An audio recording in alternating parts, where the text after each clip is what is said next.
안녕하세요. 저는 40대 자영업자입니다. 동네에서 남편과 같이 작은 식당을 하나 운영하고 있어요. 원래 동네 단골 장사였는데요. 감사하게도 최근 유튜브에 맛집으로 소개가 되면서 멀리서까지 많은 분들이 찾아주고 있어요. 덕분에 요즘 잠자는 시간도 아껴가면서 식당 일에 매진하고 있답니다.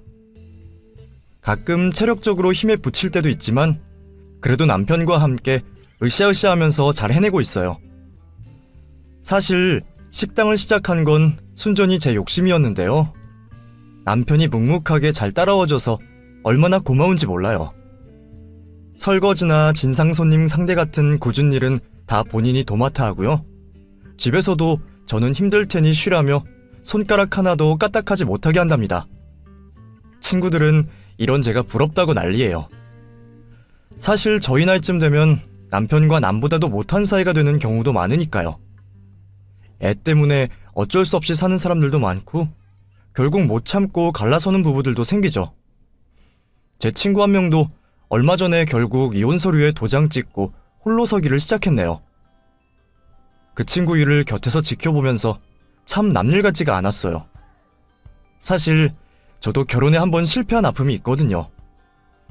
멋모르는 20대 때 직장에서 만난 남자와 불같은 사랑에 빠져 만난 지 반년 만에 바로 부부의 연을 맺었죠. 지금 생각하면 참 성급했다 싶어요. 그때 주변에서도 다들 말렸거든요. 나이도 어린데 뭘 벌써 결혼하냐고. 적어도 1년은 더 만나보라고요. 그땐 그렇게 말리는 사람들한테 서운한 마음이 컸어요. 내가 좋다는데 왜들 난리지 싶었던 것 같아요. 사랑에 눈이 완전히 멀어 있었으니까요. 바보였던 거죠 뭐. 지금의 저라면 그런 남자는 절대 선택하지 않았을 텐데 말이에요. 전 남편은 그렇게 좋은 남자가 아니었어요. 아니, 최악의 최악이었죠. 처음엔 아이들 때문에라도 참고 살려고 했지만 나중엔 아이들 때문에 이혼해야겠다는 생각이 들더군요. 그런 쓰레기 같은 아빠라면 차라리 없는 게 낫다는 생각이 들어서요. 이혼하고 나서도 참 힘들었어요. 아직 이혼 이후 혼자 살기엔 팍팍한 세상이잖아요. 옛날엔 더 심했죠. 아이들과 당장 내일 먹을 끼니를 걱정해야 할 팔자였는데 지금은 이렇게 억소리 나는 매출을 올리는 식당 사장님이 됐다니 믿겨지지가 않네요. 좋은 남자 만나 새 가정도 꾸리고 말이에요. 그런데 제가 이렇게 인생 역전을 할 수 있었던 이유, 놀랍게도 전 시어머니 덕분이랍니다. 쓰레기 같은 전 남편 때문에 인생을 망쳤는데 어떻게 전 시어머니 때문에 재기에 성공할 수 있었냐고요? 궁금해하시는 분들을 위해서 지금부터 제 과거를 천천히 풀어나가 볼게요. 어디서부터 어떻게 얘기를 해야 할까요? 먼저 제가 전 남편을 어떻게 만나게 됐는지부터 시작하는 게 맞겠죠. 그럼 별 수 없이 제 치부부터 얘기해야 할 것 같은데요. 사실 치부랄 것도 없는 건데 전 어릴 때 보육원에서 자랐어요. 태어나자마자 부모에게 버려져 이런저런 기관을 떠돌다 최종적으로 교회와 연계된 한 보육원에서 자라게 됐죠. 고아의 삶이라는 게 참 고독하고 외로워요. 보육원에 있는 선생님들이나 친구들이 아무리 잘해줘도 말이죠. 피 섞인 가족이 아니잖아요. 삶에 단단하게 뿌리를 내리고 사는 기분이 아니라 뭐랄까 망망대해의 물 위를 정처 없이 떠돌며 사는 기분이라고 해야 할까요?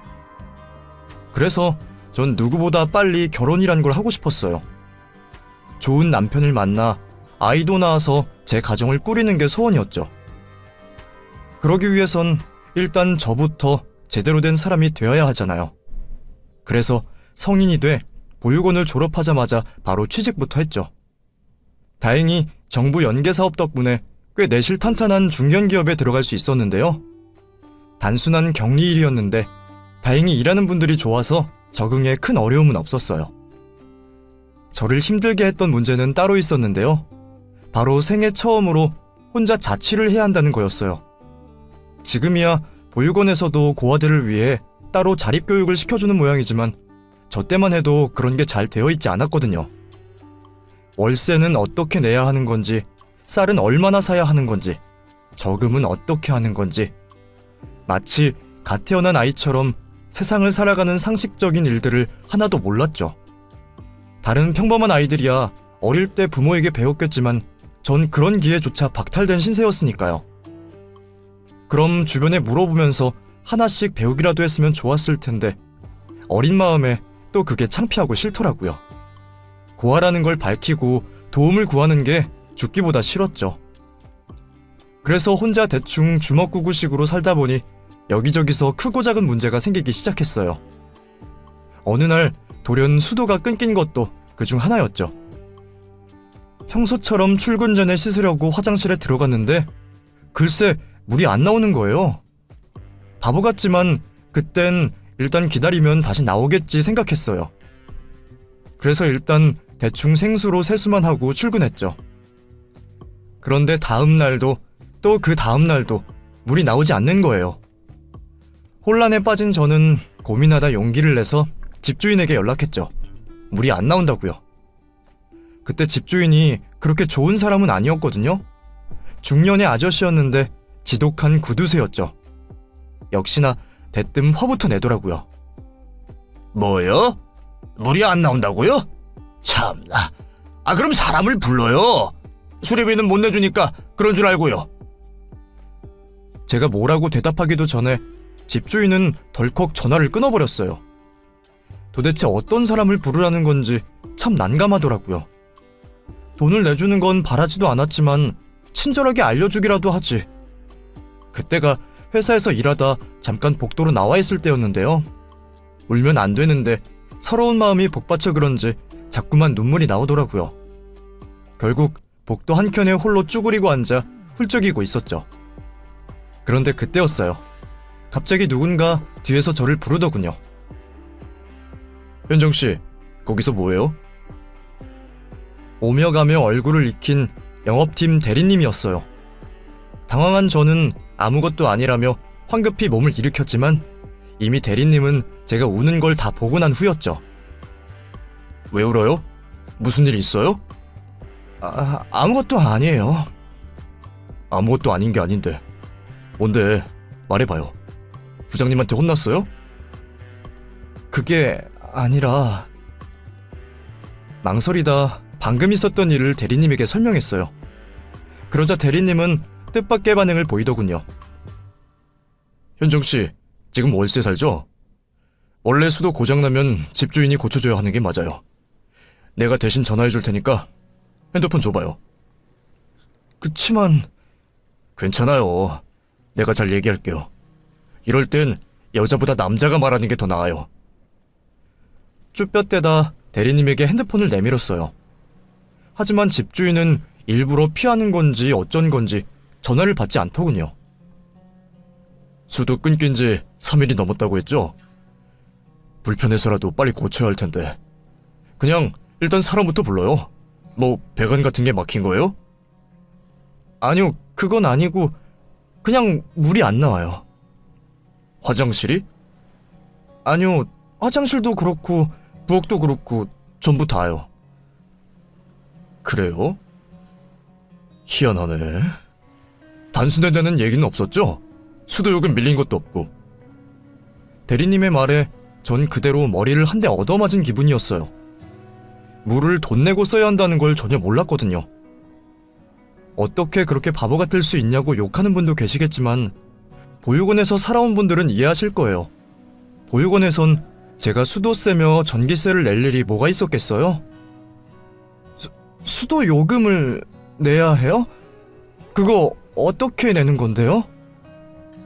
그 순간 대리님은 무슨 소리를 하냐는 듯한 표정으로 저를 바라봤어요.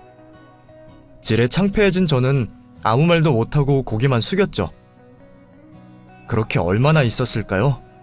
갑자기 대리님이 그러더군요. 현정씨 집이 회사 근처라고 했죠? 이따 퇴근하고 같이 한번 가봐요. 내가 봐줄게요. 생각지도 못한 말에 전 깜짝 놀라고 말았어요. 당황해 아무 말도 못하자 대리님이 혹시 그러면 여자 직원 한 명 더 불러서 같이 가도 괜찮아요 하더군요. 아니에요. 그렇게까지. 그냥 제가 알아서 할게요. 아니에요. 수도가 고장난 거든 수도세를 밀린 거든 제가 보고 같이 해결해 줄게요. 혼자보다는 둘이 낫잖아요. 결국 저는 퇴근 후 대리님과 함께 저희 집으로 갔어요. 대리님은 제일 먼저 건물 밖에 있던 우편함부터 살피더군요. 전 그동안 그게 사람들하고 편지를 주고받으려고 있는 건 줄 알았거든요. 거기로 세금 고지서가 날아온다는 건 까맣게 몰랐어요. 아니나 다를까 수도세 고지서가 한가득 밀려있더군요. 전기세나 다른 건 집주인에게 내는 방식이라서 그동안 별 문제가 없었던 거였어요. 여기 번호 보이죠? 여기로 밀린 수도세 계산해서 보내면 돼요. 잘 모르겠으면 이거 들고 은행 가서 내도 되고요. 대리님은 친절하게 마치 어린아이에게 하듯 수도세 처리하는 법을 알려줬어요. 정말 너무 고맙더라고요. 밀린 돈 다 납부하고 나면 물 다시 나올 거예요. 혹시 냈는데도 안 나오면 나한테 다시 얘기해요. 네, 정말 감사합니다, 대리님. 겨우 이까지 걸로 몰려. 여기까지 오셨는데 커피라도 드시고 가세요. 제가 타드릴게요. 아, 저녁도 안 드셨죠? 뭐라도 좀 드실래요? 근처에 괜찮은 식당이라도 가서 밥을 사려고 했는데 대리님은 계속 사양했어요. 그래도 끈질기게 뭐 먹고 싶은 거 없냐고 물어보니 대뜸 시장 떡볶이가 먹고 싶다고 하더군요. 때마침 집 앞에 시장이 하나 있어 대리님과 같이 가 떡볶이를 먹었죠. 정말 이걸로 괜찮겠어요? 더 맛있는 거 사드릴 수 있는데. 이걸로 충분해요. 나 떡볶이 킬러인데 몰랐죠? 대리님은 생각보다 유쾌한 사람이었어요. 이런저런 농담으로 바짝 긴장한 제 마음을 부드럽게 풀어줬죠. 정신을 차려보니 자연스럽게 제가 보육원에서 자랐다는 얘기도 하고 있더라고요. 바보 같죠? 물을 쓴 만큼 돈을 내는 게 당연한 건데 보육원에서만 자라서 진짜 아무것도 몰랐어요. 그게 뭐 바보 같아요. 누구나 처음은 있는 건데. 나도 부모님이 세금 내는 걸 옆에서 보고 자라지 않았으면 몰랐을 거예요. 그런 걸 뭐 학교에서 가르쳐주는 것도 아니잖아요. 참 이상하죠? 대리님의 그 무심한 듯 다정한 말이 정말 큰 위로가 되더라고요.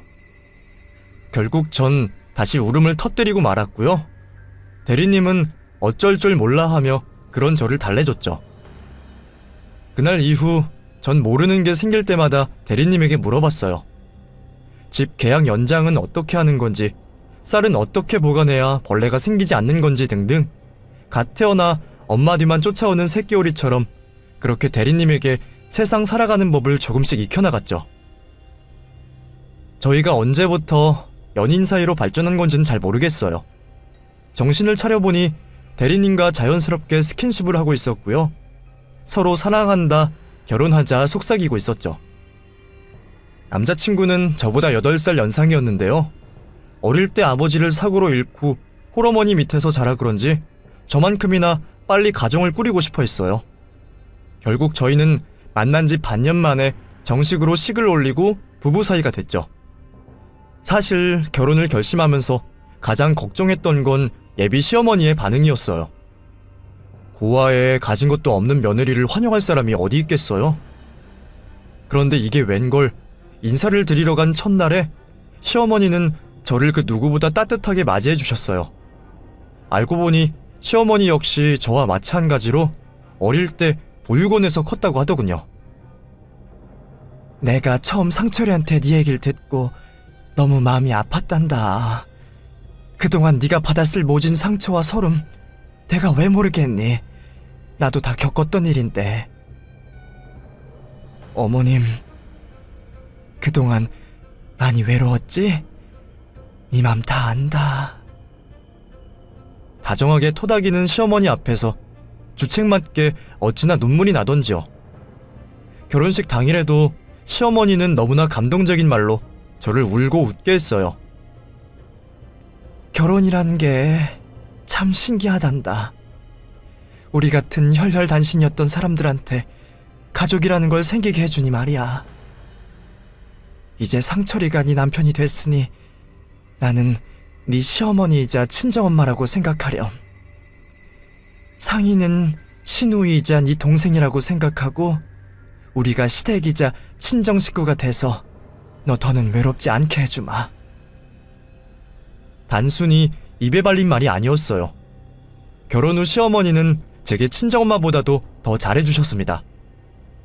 제가 계속 직장을 다닌다는 이유로 집안 살림은 모두 본인이 다 도맡아 하셨는데요. 아침에 굶지 말라며 새벽같이 일어나 밥상을 차려주시고요. 부끄러워 말라며 제 속옷 빨래까지 해주시곤 했죠. 결혼하고 2년 만에 큰딸을 낳았을 땐 고생했다며 산후조리까지 다 직접 해주셨네요. 산모한테 좋다는 건 다 구해서 제 입에 넣어주시고요. 전몸살로 힘들어할 때 대신 아팠으면 좋겠다고 울기까지 했던 분이랍니다. 당시 중학생이던 아가씨도 제게 참 잘해줬어요. 사정이 좀 복잡한데 아가씨의 경우는 남편과는 배다른 남매였어요. 가뜩이나 나이 차이도 많고 성별도 다른데 그런 사정까지 있었으니 아가씨가 남편을 많이 어려워했었나 봐요. 그러다 제가 들어오니 새언니 새언니 하면서 어찌나 잘 따르던지요. 어버이날엔 제 가슴에도 카네이션을 달아주는 기특한 아가씨였답니다. 저도 막둥이 여동생이 생긴 느낌으로 그런 아가씨를 참 귀여워했죠. 시어머니의 말처럼 결혼이라는 게 참 신기하더군요. 제게 가족이라는 걸 선물하고 뼛속 깊이 새겨져 평생 사라지지 않을 것 같던 외로움과 고독함을 몰아내줬으니 말이에요. 퇴근하고 집에 돌아오면 반갑게 맞이해주는 사람이 있는 게 너무 좋았어요. 온 가족이 둘러앉아 저녁을 먹고 TV를 보며 후식으로 수박을 먹는 그 평범한 일상이 너무나 소중했죠. 이제야 이 세상에 단단하게 뿌리를 내리고 사는 기분이었어요. 하지만 인생이란 게 어떻게 마냥 좋기만 하겠어요. 제가 둘째를 출산할 즈음 남편이 회사를 그만두고 사업을 시작했는데요. 그게 생각만큼 잘 풀리지 않으면서 저희 부부 사이도 삐걱이기 시작했어요. 여보, 그냥 지금이라도 사업 접고 다시 회사 들어가는 게 낫지 않겠어요? 이제 와서 그게 무슨 소리야. 그럴 거면 애초에 회사 그만두지도 않았다고. 그치만 남자가 칼을 뽑았으면 무라도 썰어야지. 당신은 마누라가 돼서 응원하진 못할 망정 초치는 소리 나오고 있어? 당장 다음 달에 아가씨 급식비 내야 하는데 돈이 없어요. 애들 예방접종도 맞춰야 하고. 아씨, 나한테 그놈의 돈 필요하단 소리 좀 그만해. 내가 돈 벌어오는 기계야? 나만 보면 아주 다들 돈. 자기들 손으로는 돈 한 푼 안 벌고 집에서 편하게 놀고 먹으면서 말이야. 다정했던 남편은 시간이 흐를수록 포악해졌어요. 특히 돈 문제에 있어서 예민해졌죠. 사업 상황이 나아지면 괜찮아지겠지 했지만 결국 남편의 사업은 실패로 끝나고 말았고요. 원금을 회수하긴커녕 억대의 빚만 지고 말았습니다. 남편은 완전히 시리에 빠져버렸죠. 아예 밖에 나가지도 않고 집에서 계속 술만 마셨어요. 여보, 날도 좋은데 같이 산책이나 나갈래요? 장도 볼 겸 겸사겸사요. 뭔 놈의 산책은 산책이야. 됐으니까 술이나 더 사와. 술이 하나도 없잖아. 어제도 3병이나 마셨잖아요. 오늘은 먹지 말아요. 네가 뭔데 나한테 이래라 저래라야. 술 사오라고 하면 그냥 내 하고 대답이나 하라고. 너까지 지금 나 사업 망했다고 무시하는 거야? 어? 여보, 그게 아니라. 시끄러! 꼴도 보기 싫으니까 당장 꺼져! 언젠가부터 남편은 물보다 술을 더 많이 먹기 시작했어요. 못 먹게 하면 욕이란 욕은 죄다 퍼부으며 행패를 부렸죠. 예전처럼 집안의 가장으로서 제 역할을 하는 건 불가능해 보였어요. 그치만 집안엔 연로하신 어머니와 아직 학생인 아가씨, 그리고 어린아이들이 둘이나 있었죠. 제가 어떻게든 총대를 메고 돈을 벌어와야 했습니다. 졸지에 집안의 가장이 된 저는 부랴부랴 일자리를 알아보기 시작했어요. 하지만 이미 출산과 육아로 경력이 단절된 주부를 써줄 회사는 없었어요. 결국 저는 직업 속에서에 들어가 식당 설거지며 빌딩 청소 같은 막일을 전전했고요. 이듬해엔 운 좋게 대형마트 계산원으로 들어가 보다 안정적으로 돈을 벌 수 있었습니다. 하루 종일 서서 손님들을 상대하다 보면 두 다리가 퉁퉁 부어올랐죠. 제 월급으로 6식구가 먹고 살기는 빠듯했어요. 게다가 남편이 사업한다고 진 빚 때문에 빠져나가는 이자까지 매달 가계부가 마이너스는 안 나면 다행인 수준이었죠. 그런 제 처지가 딱했던 걸까요? 어느 날 마트 아주머니 한 분이 부업을 하나 소개해주겠다고 하더군요. 일회용 면도기에 칼날을 끼우는 부업이었는데 벌이는 적었지만 집에서도 할 수 있어서 괜찮겠더라고요. 그래서 그 자리에서 바로 하겠다고 했고요. 다음 날부터 퇴근하고 집에 들어와 새벽까지 면도기를 만들기 시작했죠. 집에서도 쉬지 않고 일하는 저를 보고 시어머니는 많이 가슴 아파하셨어요. 제가 괜찮다고 하는데도 자꾸만 몰래 면도기 만드는 일을 도와주셨죠. 본인도 살림하랴 손주 2명 키우랴 힘들었을 텐데 말이에요. 그런데 어머님이 눈이 좀 어두우셔서 그런지 면도기 만드는 일이 익숙하지 않았나 봐요. 어느 날 문득 손을 보니 칼날에 베어 상처투성이가 됐더라고요. 너무 속상하더군요. 어머님, 손이 이게 다 뭐예요? 이거 면도기 때문에 그런 거죠? 아니다. 그냥 집안일 하다 다친 거야. 거짓말하지 마세요. 칼날에 베인 상처들인데. 그 부업 앞으로는 하지 마세요. 제가 하려고 받아온 건데 자꾸 어머님이 하시면 어떡해요. 그냥 집에 있으니까 심심해서 한 거야. 심심해서. 어머님이 심심할 틈이 어딨어요. 하루 종일 집에서 애들 보랴 살림하랴 바쁘시면서. 그리고 누가 심심하다고 일을 해요. 자꾸 이러시면 저 속상해요. 말하다 보니 저도 모르게 눈물이 울컥 나더라고요. 그런 저를 시어머니가 말없이 끌어안아 주더군요. 아유, 아가, 내가 잘못했다. 너 혼자 고생하는 게 안쓰러워서 어떻게든 좀 도와주려고 했던 건데 늙은이가 재주도 없는데 괜히 설쳐서 너만 울렸구나. 앞으로는 하지 마세요, 어머님. 돈은 제가 벌 테니까 어머님은 그냥 제 옆에 이렇게 있어만 주세요. 아프지 마시고요. 그것만으로도 전 충분해요. 그래. 그렇게 서로 얼마나 끌어안고 있었을까요? 한참 저를 달래던 어머님이 문득 다시 입을 열었어요. 사람이 살면서 제일 힘들 때가 언젠 줄 아니? 믿었던 사람한테 배신당했을 때란다. 이건 상철이한테도 한 적이 없는 얘긴데 내가 결혼 전에 만나던 남자가 있었거든? 첫사랑이었지. 식은 안 올렸어도 같이 한 집에서 부부처럼 살았는데 어느 날 내 보육원 동기랑 눈이 맞아서 도망을 갔단다. 그 동기도 내가 친자매처럼 생각하던 친구였는데 말이야. 시어머니의 뜻밖의 과거에 전 깜짝 놀랐어요. 아니, 뭐 그런 나쁜 사람들이 다 있어요? 그런 놈들은 잡아서 혼쭐을 내줘야 하는데. 나도 그러려고 했지. 근데 먹고 살기가 바빠서 그럴 틈도 안 나더구나. 어쨌든 그때 극단적인 생각까지 했을 만큼 참 힘들었단다. 세상에 나 혼자 남겨진 기분이었지. 그런데 지금도 물론 힘들지만 그때만큼 힘들진 않단다. 그때 나한텐 아무도 없었지만 지금 나한텐 너도 있고 자식들도 있고 손주들도 있거든. 어머님, 이거 하나만 기억하거라. 넌 혼자가 아니라는 거. 힘들 땐 나한테 기대도 돼. 어머님의 그 말씀이 참 힘이 되더라고요. 생각해보면 제가 그렇게 힘든 상황 속에서도 버틸 수 있었던 건 다 가족을 지켜야 한다는 생각 때문이었어요. 사실 그 즈음에 남편과 제 사이는 이미 멀어질 대로 멀어진 상태였거든요. 전 허구한 날 작은 방에 틀어박혀 술 마시고 게임만 하는 남편이 끔찍했고요. 이혼을 생각해보기도 했었죠. 하지만 아이들 문제도 그렇고 무엇보다 시어머니와 아가씨를 생각하면 그럴 수가 없었어요. 아이들이야 이혼해도 내 자식이라지만 시어머니와 아가씨는 그게 아니었으니까요. 어떻게든 가족이라는 이름 아래 평생 함께하고 싶었죠.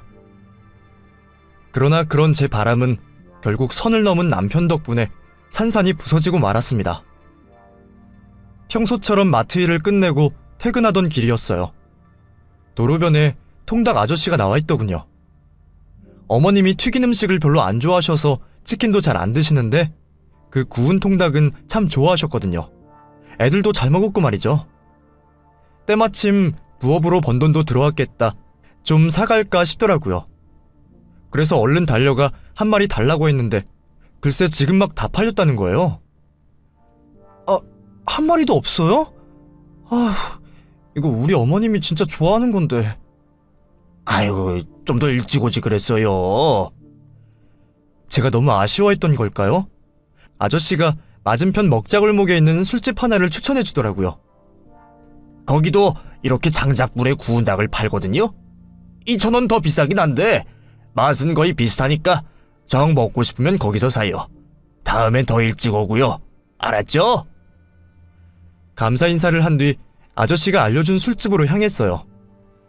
요즘 어머님이 영 입맛 없어 하셔서 좋아하시는 통닭이라도 꼭 드리고 싶었거든요. 그런데 별 생각 없이 술집으로 들어가려던 저는 그대로 얼어붙고 말았습니다. 바로 옆 건물이 모텔이었고 웬 남자가 짧은 치마를 입은 여자와 함께 안으로 들어가고 있었는데요. 얼굴이 낯이 있다 싶었는데 글쎄 남편인 거예요. 곧 저를 발견한 남편도 얼굴이 하얗게 질려선 어쩔 줄을 몰라 했죠. 당신, 그 옆에 있는 여자는 누구예요? 제 말에 남편은 아무 말도 못했어요. 이상한 분위기를 눈치챈 여자는 저 이 아저씨랑 아무 사이도 아니에요 하고는 슬그머니 주랭랑을 쳐버렸죠. 도망가는 여자를 노려보던 저는 다시 남편에게 시선을 돌렸어요. 당신이 말해봐요. 지금 저 여자랑 모텔 가서 뭘 하려고 한 거예요? 전 남편이 사과를 하든 변명을 하든 어떻게든 이 상황을 수습하려고 할 줄 알았어요. 하지만 이게 웬걸 오히려 적반하장식으로 짜증을 내더군요. 그냥 노래방에서 만난 여자야. 내가 저 여자랑 뭘 하든 당신이 무슨 상관인데? 뭐라고요? 지금 그걸 말이라고 해요? 요즘 당신 일하느라 힘들다고 나 상대도 안 해주잖아. 그래서 어쩔 수 없이 만난 거 아니야. 누군 뭐 이렇게까지 하고 싶은 줄 알아? 여보. 아이 시끄러. 조용히 해. 떽떽거리지 좀 마. 네가 그러니까 또 술 생각나잖아.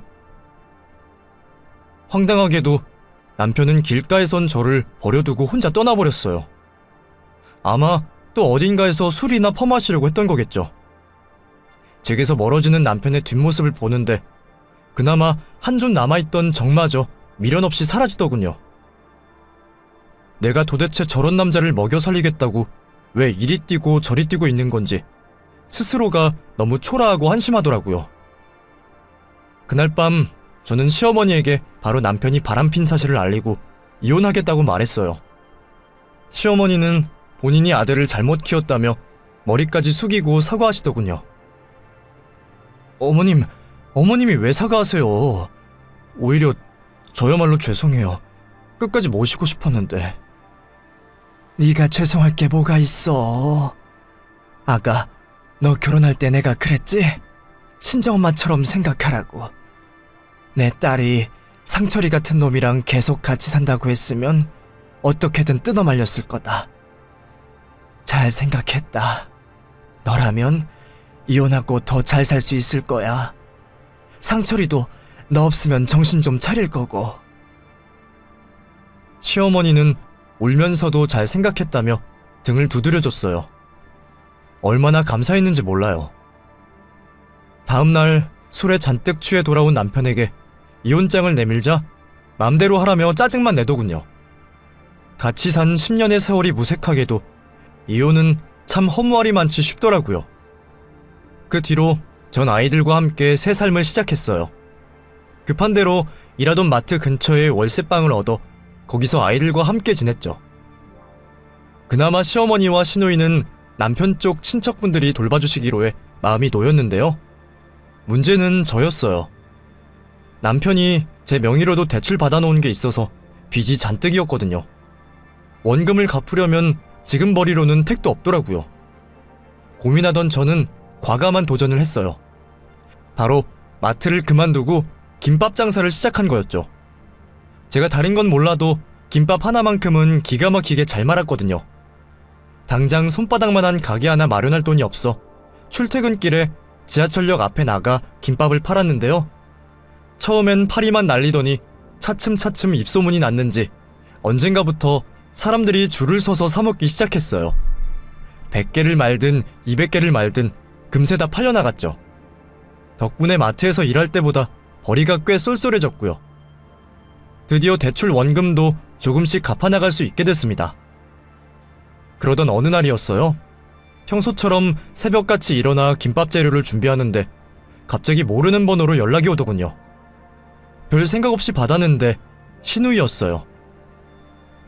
아가씨, 어쩐 일이에요? 잘 지내요? 언니, 어떡해요? 엄마가... 신우이는 엉엉 울면서 뒷말을 잇지 못했어요. 무슨 일이냐고 진정하고 설명해보라고 말하니 병원 주소를 불러주더군요. 먹고 살기 바빠 시어머니와 연락을 한 지도 꽤 오래됐을 때였어요. 전 불길한 예감에 장사고 뭐고 바로 병원으로 달려갔죠. 불길한 예감은 틀리지 않았어요. 병원으로 달려가니 돌아가신 시아버지 쪽 친척분들이 저를 영안실로 안내하더군요. 맞아요. 시어머니가 간밤에 세상을 떠나신 거였어요. 갑작스러운 심장마비였다고 하더군요. 하늘이 무너지는 기분이었어요. 너무 놀라 눈물도 나오지 않았는데 잠든 것처럼 두 눈을 감고 있는 시어머니를 보니 미칠 것 같더군요. 결국 전 충격을 이기지 못하고 그 자리에서 기절하고 말았습니다. 다시 눈을 떴을 땐 병원 침대였어요. 그 사이 시어머니의 장례식이 시작됐더군요. 전 경황이 없는 와중에도 아이들을 챙겨 바로 빈소로 달려갔어요. 아직도 시어머니만 생각하면 억장이 무너지는 기분이었지만 그래도 마지막 가시는 길만큼은 잘 배웅해드리고 싶었죠. 그런데 이게 웬걸, 상주로 있어야 할 남편은 어디 가고 돌아가신 전 시아버지 쪽 친척 어른 한 분이 그 자리를 대신하고 있는 거예요. 옆에는 신우이가 엉엉 울고 있고 말이죠. 일단 조문부터 하고 신우이에게 어떻게 된 일인지 물어봤어요. 그러자 돌아온 대답은 너무나 충격적이었습니다. 오빠는 안 오겠대요. 부모 자식 간에 연 끊은 지가 언젠데 여길 왜 오냐고. 자기하고는 상관없는 일이니까 앞으로 다신 연락하지 말래요. 뭐라고요? 이 짐승만도 못한 놈이 진짜. 언니랑 이혼하고 나서부터 오빠가 엄마한테 더 막 나갔거든요. 자기 인생 망한 게 엄마 때문이라면서 엄마도 오빠 때문에 새언니가 떠났다고 오빠 원망 많이 했고요. 그래도 그렇지 부모 장례식에 안 오는 자식놈이 세상에 어디 있어요. 오빠 지금 제정신 아니에요. 요즘은 어디 나가지도 않고 게임만 하면서 살아요. 오늘 어른들이 가서 이게 무슨 짓이냐고 이러다 후회한다고 끌어내려고 했는데 칼 들고 난리쳐서 다 쫓아냈대요. 이혼하고 전 남편은 시어머니와 완전히 등을 돌린 것 같았어요. 아무리 그래도 그렇지 자기 엄마 장례식을 모르쇠 하다니. 시어머니가 전 남편 때문에 힘들어하던 걸 생각하니 분노가 끓어오르더군요. 바로 핸드폰을 꺼내 전 남편에게 전화를 걸었어요. 처음엔 받지 않더라고요. 그래서 누가 이기나 보자 하는 심정으로 계속해서 끈질기게 전화를 걸었죠. 그렇게 한 20통쯤 했을까요? 갑자기 연결이 되더니 아이씨 바쁜데 전화하고 지랄이야 하고 대뜸 욕설이 넘어오더군요. 참 한결같다 싶어서 기도 안 차더라고요. 뭔데? 나 버리고 혼자 살겠다고 쳐나갈 땐 언제고 이제 와서 왜 전화질이야. 애들 양육비 때문에 그런 거면 나 돈 없으니까 뱉지? 그런 게 아니라 나 지금 어머님 장례식장이야. 소식 받고 바로 달려왔는데 왜 당신은 없어? 너까지 그 소리냐? 연 끊은 지가 언젠데 내가 거길 왜 가? 그걸 지금 말이라고 해? 부모 자식 사이는 천륜인데 그게 그냥 인연 끊자 하면 끊어지는 거야? 다른 것도 아니고 장례식인데 당신이 와서 마지막 가는 길 잘 보내드려야지. 어린 아가씨만 혼자 남겨놓고 뭐 하는 거야? 아이, 내가 알 바야? 그러게 살아있을 때 나한테 잘 좀 하든가. 너도 그렇고 엄마도 그렇고 나한테 해준 건 쥐뿔도 없으면서 뭐 그렇게 바라는 것만 많아? 이딴 쓸데없는 일로 전화하지 마. 한 번만 더 전화하면 진짜 찾아가서 복날에 개 두드려 맞듯이 패버린다. 제가 미처 뭐라고 답할 새도 없이 뚝 전화가 끊겼어요. 바로 다시 전화를 하니 전화기가 꺼져 있다는 대답만 돌아오더군요. 어쩜 사람의 탈을 쓰고 이럴 수가 있는지. 언니, 오빠가 뭐래요? 오겠대요? 옆에서 훌쩍이며 묻는 아가씨에게 전 아무 말도 할 수가 없었어요. 그저 아니요, 오빠도 마음이 많이 안 좋은가 봐요. 제가 오빠 대신 있을 테니까 아무 걱정 말아요 하고 아가씨를 달랠 뿐이었죠. 제가 전 남편 대신 빈소를 지키겠다고 하자 친척분들도 반기시더라고요. 이혼하긴 했지만 제가 시어머니와 사이가 각별했다는 걸 다들 잘 알고 계셨으니까요. 한 분은 그래, 미숙이가 널 며느리가 아니라 딸처럼 여겼잖니. 안 그래도 미숙이가 친정 식구도 하나 없고 지 아들까지 외면해서 마음이 너무 안 좋았는데 이렇게라도 네가 있어주겠다고 하니 너무 고맙다 하며 울기까지 하더군요. 전 급한 대로 친구 한 명을 불러 아이들을 부탁했어요. 아무래도 아이들을 데리고 장례식장에 내내 있기엔 힘들었으니까요. 다행히 제 사정을 아는 친구는 걱정 말라며 아이들을 잘 돌봐주겠다고 하더군요. 그렇게 혼자 빈소에 남아 아가씨와 함께 조문객들을 받고 있을 때였어요. 갑자기 시어머니 또래로 보이는 여성 한 분이 다가와 조문을 하더군요. 시어머니 영정사진을 보는 눈빛이 어찌나 참담하고 슬퍼 보이던지요. 그런데 아가씨도 그렇고 다들 그 여성분의 정체를 아무도 모르는 눈치였어요.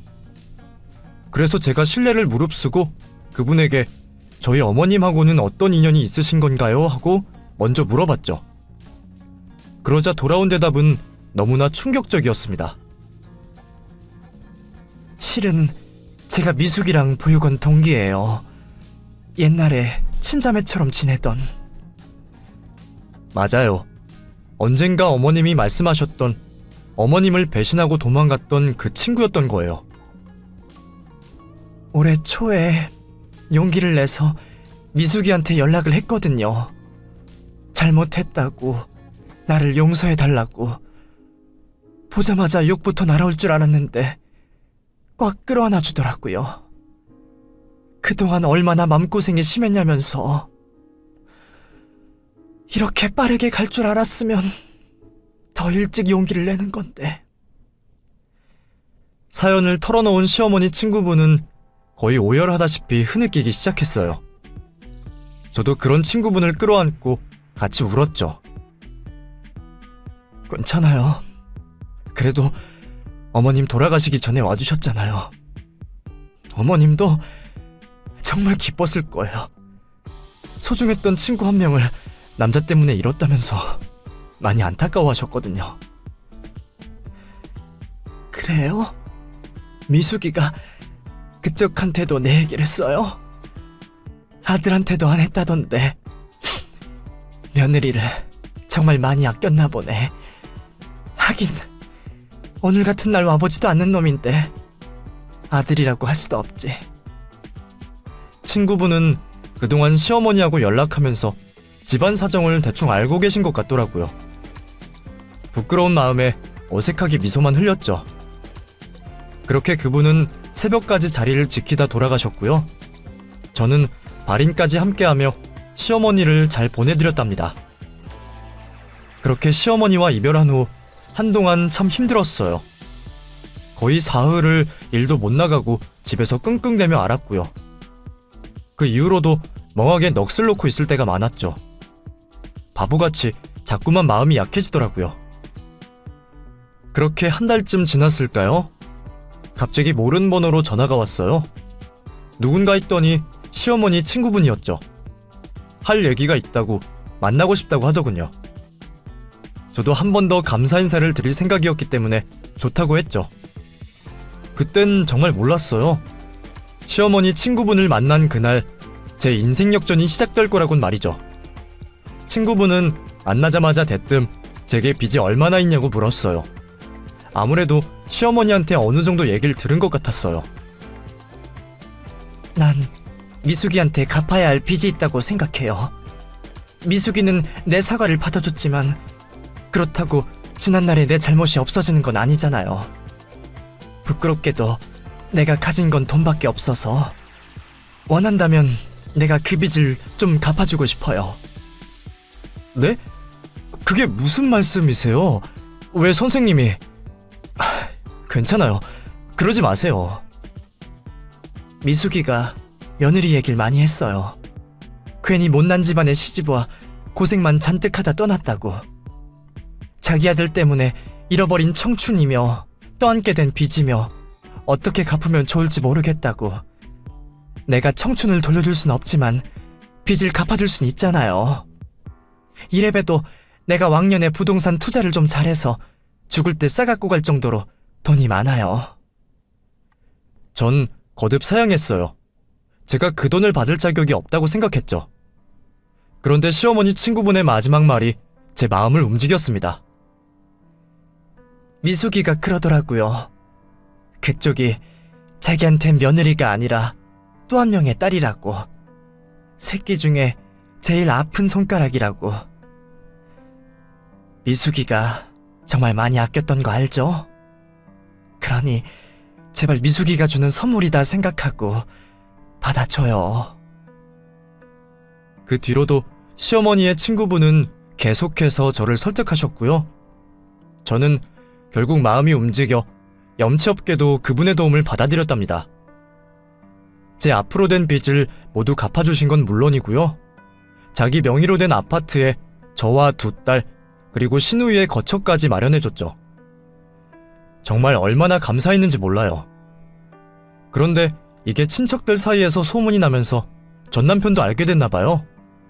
어느 날 전화가 와서 난리를 치더군요. 자기가 받아야 할 돈을 마치 제가 꿀꺽한 것처럼 굴더라고요. 이혼하고 애들은 어떻게 지내냐 연락 한 번 없던 사람이 나중엔 직접 집 앞까지 찾아왔으니 말 다 했죠. 그 할망구 우리 엄마 친구라며? 그럼 당연히 자식인 내가 돈을 받아야지. 왜 그걸 당신이 받아? 당장 돌려줘. 나한테 줬으니까 받았지. 이게 어머님 유산도 아니고 어머님 친구분이 나 돕고 싶다며 준 돈인데 당신이 무슨 권리로 내놔라 말아야? 긴 말할 거 없고 돈 내놔. 안 내놔? 이게 진짜 나한테 맞아봐야 정신을 차리지? 전 남편은 금방이라도 주먹을 휘두를 것처럼 위협적으로 굴었어요. 어떻게 시어머니 뱃속에서 이런 쓰레기 같은 놈이 나올 수 있던 건지 아무리 생각해도 이해할 수 없었죠. 그 뒤로도 전 남편은 계속해서 돈을 내놓으라며 저는 물론 시누이까지 괴롭혔어요. 이 거머리 같은 놈을 어떻게 하면 떼어놓을 수 있을까 걱정이 컸는데 의외로 문제는 쉽게 해결됐답니다. 전 남편이 술 먹고 시비가 붙어서 그만 칼로 사람 한 명을 찌르고 말았지 뭐예요? 변변한 변호사조차 없던 전 남편은 결국 죗값을 치르기 위해 교도소에 들어갔어요. 전부 본인이 자초한 일이라 안타깝지도 않더라고요.